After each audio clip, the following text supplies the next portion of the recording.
Mesdames et messieurs, bonsoir et bienvenue dans cette nouvelle vidéo un peu différente de d'habitude, puisqu'aujourd'hui on va rencontrer quelqu'un qui a failli tout perdre juste parce que il a voulu se faire un petit terrain dans la forêt. Présente-toi, comment vas-tu? Salut, alors moi c'est Hugo, j'ai shapé il y a à peu près 4-5 ans un bike park sans avoir vraiment les autorisations. Du coup on a eu quelques petits soucis. C'est vrai que je vois beaucoup de personnes qui creusent des terrains par eux-mêmes et on se rend pas toujours compte des risques qu'on peut encourir. Bah écoute, on est où? Qu'est-ce que t'as fait comme bêtise? Explique-nous tout. Donc là on est à Miseré-Saline, c'est un village à côté de Besançon. Donc nous on a construit ce terrain-là il y a, comme je disais, il y a 5 ans. T'avais quel âge à ce moment-là? T'es jeune? Ouais, j'étais jeune, donc on savait pas trop comment s'y prendre. On savait pas bien shaper aussi. Ah bah ça, de toute façon, quand tu commences au début, tu fais toujours des erreurs. Le nombre de bosses que j'ai dû détruire parce que je pensais que ça allait être bien et finalement c'était claqué au sol. Ouais, bah nous c'était ça pour toutes les bosses, tu vois. C'est la première fois que je fais ce genre de vidéo, alors dites-moi ce que vous en pensez dans les commentaires et si ça vous plaît, n'hésitez pas à vous abonner. Comment t'as choisi ce lieu? Tu t'es dit tiens, ici je peux faire un terrain. Alors en gros là on est arrivé et il y avait déjà des pistes. Donc on s'est dit ah ouais c'est trop bien, il y a des gens qui shape ici. Ok, t'avais déjà un tracé avec des gens qui empruntaient des chemins. C'est ça. Ça te faisait une base pour commencer à construire ton spot. Et là on s'est dit faut qu'on construise un truc, il y a moyen de faire un bon gros truc et tout, sauf que ça a pris trop d'ampleur. Là je vois qu'il y a un morceau de... Ouais, il reste un module là. C'était pour un drop, on ira voir après. Dans cette vidéo vous allez pas voir un terrain de fou parce qu'il a dû en détruire une bonne partie et on vous expliquera pourquoi. Donc tu viens ici, tu creuses ta piste avec tes potes pendant quelques années. Ouais c'est ça. Et quand commencent les problèmes? Alors les problèmes ils ont commencé un an après qu'on ait mis le premier coup de pioche. Ah ça a été vite? Ouais ça a été vite. Ça a été super vite ouais. Mais on n'avait pas eu des trop gros problèmes encore. D'accord. Le maire en gros nous avait dit... Déjà le maire en personne qui vient de voir ça fait flipper. Il vient pas nous voir mais on a reçu un truc dans la boîte aux lettres. J'ai un pote qui m'envoie une photo d'un courrier qu'il a reçu, je fais ah mince. Voici quelques extraits de la lettre qu'Hugo et ses amis ont reçue. Les aménagements qu'il a réalisés avec l'aide de ses amis, de leur propre initiative et sans aucune autorisation sont totalement interdits. De nombreuses sanctions et de poursuites qui peuvent en découler. Ils ont trouvé votre adresse? Ouais mais en fait si tu veux on a fait une demande pour demander une officialisation mais en pensant que ça allait se faire comme ça. On a dit bonjour, je résume hein, mais bonjour on veut officialiser notre terrain entre guillemets hein. Okay. On a fait un texte de 20 lignes en disant qu'on voulait officialiser. Votre démarche était bonne. Ouais, vous avez quand même fait la demande. C'est ça déjà. Mais sauf qu'on avait mis quand même la charrue avant les bœufs et l'ONF avait déjà fait une constatation à la mairie. Est-ce qu'on peut expliquer aux gens ce qu'est l'ONF? Parce que c'est sûrement eux qui t'ont causé peut-être le plus d'ennuis. L'ONF c'est l'Office National des Forêts. Okay. Donc c'est eux qui gèrent les forêts un peu dans toute la France, les forêts publiques en général. Et là nous on n'avait pas respecté du tout leur code forestier. Et c'est quoi le code forestier de l'ONF? Le code forestier de l'ONF c'est par exemple on doit pas mettre des racines à nu, on n'a pas le droit de creuser sans autorisation, enfin il y a plein de trucs, c'est super compliqué. Tout ce que vous avez fait en fait. Tout ce que nous on a fait, fallait pas le faire. Donc on avait reçu un truc dans la boîte aux lettres, nous on commence à paniquer. En gros l'ONF disait au maire que c'était inadmissible ce qu'on avait fait. Justement c'est une forêt qui était un peu protégée à certains endroits, nous on le savait pas. Il y a un truc qui s'appelle un îlot de sénescence, t'explique que tu dois laisser la forêt vierge telle qu'elle. Donc tu dois absolument pas toucher aux arbres, t'as même pas le droit d'aller dedans, enfin c'est un peu galère. Du coup on a shapé là-dedans donc je t'explique pas. T'aurais dû faire un saut au-dessus. Ouais. Vous aviez combien de descentes différentes du coup? On avait 5 descentes différentes, ça partait dans tous les sens.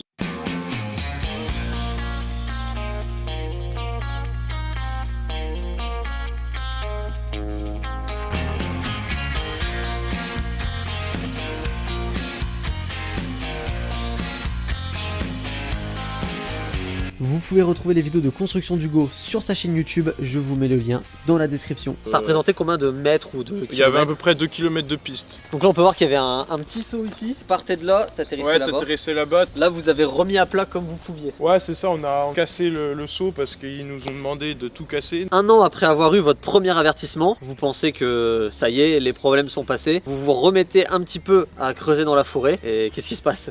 Ça a pas collé. Donc nous on avait un peu compris sur le coup, ça nous avait fait peur. Sauf que tu vois, on était trop motivés. Vous teniez absolument à avoir ce terrain. Vous n'avez peut-être pas d'autres spots. On n'avait pas d'autres endroits. On est revenu peut-être un an après. On n'osait pas trop creuser, donc on shapait des tout petits trucs. Après, on voyait qu'on nous disait rien. Vous avez creusé des sauts plus gros qu'avant? Ouais, on a creusé des trucs beaucoup trop gros. Bah, les mecs progressent en même temps. Ouais, c'est ça. On a commencé à creuser des kicks, des bosses qui commencent à faire 10 mètres de long.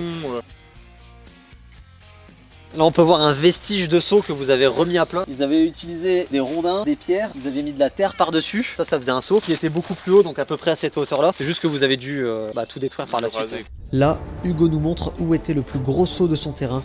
Attention, ça vole très loin.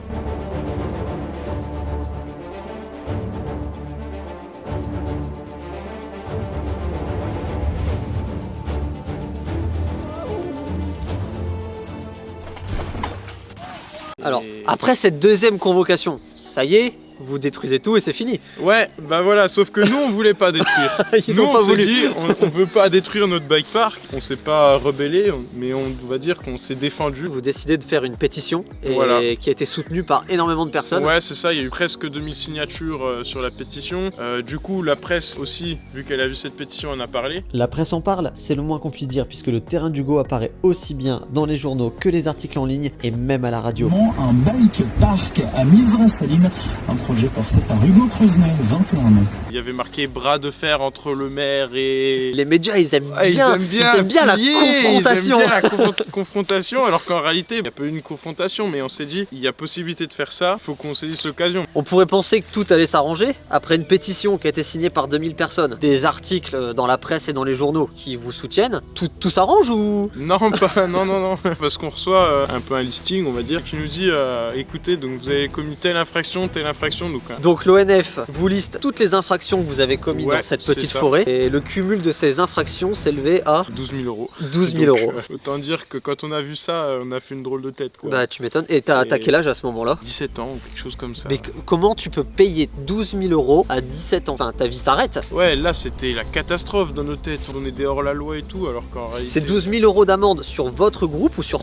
toi tout seul? Non, sur notre groupe. Ah bon Donc- ça va, vous divisez. On Ouais, fait- mais on bon, fait une vu que cagnotte c'était Litchi. c'était moi qui avais fait quasiment la moitié des travaux, c'est moi qui risquais le plus, quoi. Et la réaction des parents? Parce que c'est sur eux que ça peut retomber aussi. Ouais, bah ils ont dit faut que t'arrêtes ça. Mais bon, d'un côté ils nous soutiennent parce que bon, c'est un projet que tout le monde soutient. Pourquoi on s'y oppose alors qu'on veut que ça se fasse dans les règles de l'art? On peut comprendre qu'il y a des lois à respecter, ça on s'opposera jamais à ça Voilà. et dans les vidéos on vous incitera jamais à enfreindre les règles. Mais d'un autre côté il y a une certaine logique aussi qu'il faut appliquer, c'est que on fait juste du VTT, on est dans une forêt. Alors ok, il y a quelques trous, quelques bosses qui sont faites, mais ça reste fait avec des choses naturelles, c'est de la terre, c'est des cailloux. À la rigueur vous amenez quelques palettes, ça reste du bois, il n'y a aucune pollution. Je vois que la forêt où on est, elle est super propre, vous n'avez pas tout dégradé, il n'y a pas des poubelles, vous n'avez pas abattu des arbres. Non, puis voilà, justement, quand tu parles de poubelles et tout, nous on nettoyait la forêt. Et justement, quand même, l'ONF avait remarqué que la forêt était quand même propre, qu'il n'y avait pas de déchets, donc ça nous a un peu sauvé aussi. Le fait qu'il n'y ait pas de déchets, ça a fait que l'ONF comprenne qu'on respectait quand même les lieux. Après avoir 12 000 euros d'amende, j'imagine que là ça t'a quand même fait réagir. C'est là que t'as commencé à tout détruire pour t'en sortir. Ouais, c'est ça, bah là on a tout abandonné, on a commencé à enlever tout, on a paniqué un peu, tu vois, parce que Tu m'étonnes. tu te dis, ouais, t'as ça qui arrive, 12 000 euros d'amende, c'est énorme. Donc Voilà. vous enlevez les constructions en bois. C'est ça, tous les seaux en fait, on les enlève et on rase tout. Combien de temps ça te prend pour raser tout ton terrain que t'as pris des années à C'est long, construire? hein. Bah, je t'avoue qu'on n'a pas réussi à tout, enfin, on n'a pas tout rasé, mais on a enlevé les trucs les plus dangereux qui pouvaient faire peur, quoi. C'est pour ça qu'on voit encore des vestiges, parce que bon, démonter ça, Non, c'est trop compliqué. on va C'est- pas c'est- tout vous montrer dans la forêt, mais des seaux comme ça, on en fait plein. Il y en a au moins une cinquantaine dans tout le. Ok, Donc là, ça fait mal, quoi. je te jure, moi détruire mes seaux, je pleure. Ah ouais, Je- non, mais je te jure qu'on était pas bien. À un moment, j'étais pas bien. Moi, je dis, ah ouais, je dois redétruire mon truc que j'ai construit. Du coup, on se dit, c'est pour la bonne cause parce qu'au final, on va pas avoir d'amende. Ouais, c'est peut-être le principal Donc, quand même. heureusement. Avec 12 000 euros, tu t'en achètes des vélos quoi. Voilà. Et malgré ces 12 000 euros d'amende évitée de justesse, ça vous a toujours pas refroidi. Non, Vous montez une association pour tenter de sauver le bike park et C'est ça. tu fais un dossier. Vous allez présenter votre association, votre dossier à la mairie Voilà. et vous débarquez à à 30, 30 personnes. ouais. 30 riders dans Dans la la mairie. mairie, ils s'y attendaient pas trop. Désolé Ils se monsieur sont le dit, maire. Donc le maire nous a quand même écouté et ça s'est très bien passé. Il a trouvé le projet quand même vraiment intéressant. Et à la fin, c'était on passe de 12 000 euros d'amende, tu vois, à on va regarder ce qu'on peut faire. Du coup, c'est un retournement de situation Ah ouais. incroyable. À partir de là, vous arrêtez de détruire vos boss. C'est Ouais. pour ça que C'est pour ça qu'il reste encore il quelques reste- sauts. là pour l'instant vous êtes en pause. C'est ça, on n'a pas encore le droit de reconstruire les pistes. Donc finalement l'ONF sont à votre écoute et commence à vous donner les consignes pour construire votre terrain sans détruire notre belle nature. Ouais, c'est ça, en gros l'ONF ils nous ont dit votre projet il tient la route, vous avez une association parce que c'est hyper important, c'est peut-être possible de faire quelque chose ici. Donc là on commence à être super heureux, on se dit oh ouais on va peut-être pouvoir recommencer le bike park officiel en plus, donc super content tu vois. Fais gaffe parce que derrière il y a un vide un peu. Ouais, je recule pas trop. On va vous montrer l'exemple de sauts qui ont fait que ça vous a causé quelques ennuis parce que c'était peut-être un C'est peu trop dangereux. Ouais. Pourtant des trucs dangereux j'en ai fait, mais là, attends, je sais pas par où aller. Je vais vous filmer ça d'en bas parce que toi tu pourras pas descendre avec la caméra. Non. Donc gardez bien à l'esprit que le saut a été en partie détruit. Mais comment vous faisiez ça les gars? Ça c'était un saut, les mecs sautaient de là et allaient atterrir là-haut.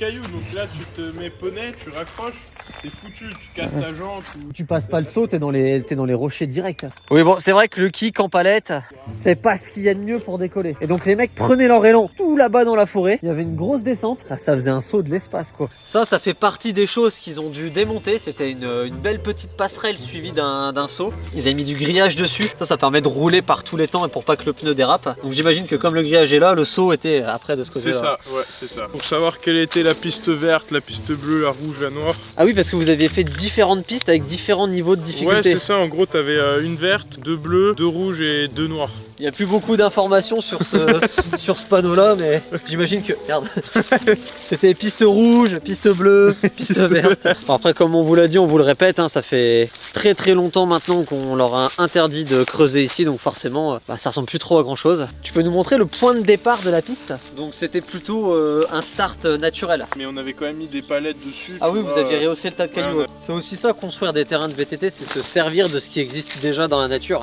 Tu vois un tas de cailloux qui est déjà un peu haut, bah tu lui fais une extension et ça te fait tout de suite un départ assez haut pour avoir de la vitesse. Tu m'avais dit que pendant un moment c'était ton surnom apparemment. Ouais, 12KE. Il m'appelait à un moment 12KE parce que je risquais 12 000 € d'amende. Il y avait des gens, ils m'appelaient comme ça. Donc, en tout cas les gars, je vous invite vivement à vous abonner parce que maintenant qu'il a l'autorisation pour bientôt reconstruire son terrain, et ben on reprendra rendez-vous et je viendrai essayer ça. Même si je suis pas le plus grand des riders en VTT, avec plaisir j'essaierai tes nouvelles pistes. Tu verras, ce sera des trucs bien plus fat, bien mieux shape. Et légal. Voilà, ça sera légal, ouais, dans les autorisations. J'espère qu'on reviendra te voir cet été. Ouais. En tout cas, merci à toi de nous avoir raconté ton histoire. Pas de soucis. Et j'espère que vous, ça vous aura mis au courant un petit peu des réglementations qu'il y a dans les forêts. Donc creusez, mais pas n'importe comment. À mercredi prochain, midi pile pour la prochaine vidéo. Merci à toi. À bientôt. À bientôt. Salut tout le monde.